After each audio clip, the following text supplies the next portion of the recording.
কারণ ভুয়ো ভোটার যে কথা বলছে, আজকে যে জঙ্গিরা যে ঢুকছে, এটা ভুয়ো ভোটার কারা? বাংলাদেশি জঙ্গি ভোটার ঢুকছে, নাম যদি আমি লিস্টেড করি একের পর এক ঢুকছে, অথচ মাননীয় মুখ্যমন্ত্রী জানতেন না?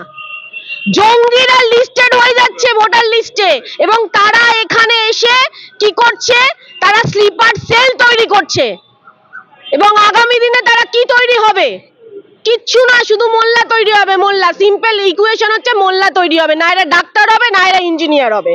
মোল্লা তৈরি হবে এবং সন্ত্রাসবাদী তৈরি করবে। স্লিপার সেলদের তো আর কোনো কাজ নেই, এবং মাননীয় এই জন্য বাজেটে আবার টাকাও রেডি করে দিয়েছে। মাননীয় ভারতীয় জনতা পার্টি তো ছাড়ুন, ভারতের জন্য কিছু করছে না, ভারতের মানুষের জন্য কিছু করছে না। ভাবুন, পঞ্চায়েতে লাভলি খাতুন, উনি বাংলাদেশি অনুপ্রবেশকারী, আমাদের এখানে এসে ভোটার মানে উনি জনপ্রতিনিধি হয়ে যাচ্ছে। একজন অনুপ্রবেশকারীকে তৃণমূল টিকিট কিভাবে দিতে পারে?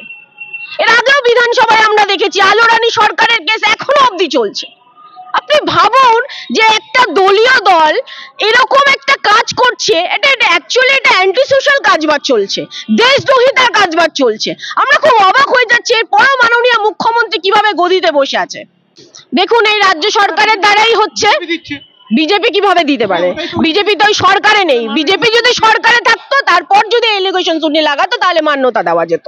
এটা তো করবে তো ডিএম করবে, ডিস্ট্রিক্ট ম্যাজিস্ট্রেটের আন্ডারে থাকে এটা। তা ডিস্ট্রিক্ট ম্যাজিস্ট্রেটকেই প্রশ্ন করুক না উনি, ভারতীয় জনতা পার্টির ওপর এলিগেশনস লাগিয়ে কি হবে? মানুষ ওনাকে গুরুত্ব দেয় না। শেখ শাহজাহান এইসব লোকদের, জেসিবি এইসব লোক দিয়ে উনি ভোট করায়।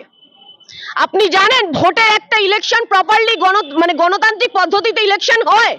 কোথাও সিসিটিভি ক্যামেরা অফ করে ইলেকশন হচ্ছে, কোথাও বুথ কর্মীদেরকে বার করে দেওয়া হয়, এভাবে ইলেকশন হয়। কোথাও বোম্বিং করা হয় যাতে সাধারণ মানুষ ভোট দিতে অবধি না যেতে পারে, এভাবে পশ্চিমবঙ্গে ভোট করানো হয়। ভুয়ো ভোটার আমরা ঢোকাচ্ছি না, বরঞ্চ প্রায় 16 লক্ষ ভুয়ো ভোটার আইডেন্টিফাই ভারতীয় জনতা পার্টি করে ফেলেছে।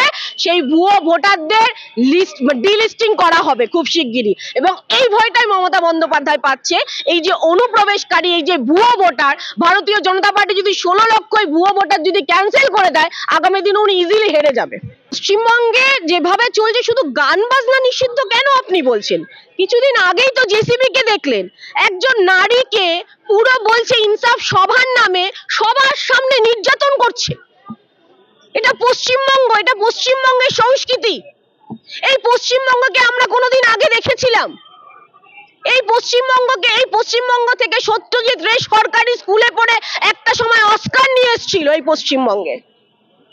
এই পশ্চিমবঙ্গকে মাননীয় আজকে যে নাম পুরো নষ্ট করে ফেলছে মাননীয় মমতা বন্দ্যোপাধ্যায়, এই পশ্চিমবঙ্গের সংস্কৃতিকে শেষ করে ফেলছে।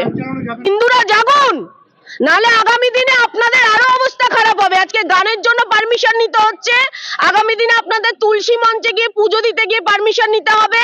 আগামী দিনে বাংলাদেশে যেভাবে মৌলবাদীরা আজকে বলে বেড়াচ্ছে, বাংলাদেশের মৌলবাদীরা বলছে যে মহিলারা বাজারে যেতে পারবে না, আগামী দিনে পশ্চিমবঙ্গেও সেই সংকেত হতে চলেছে।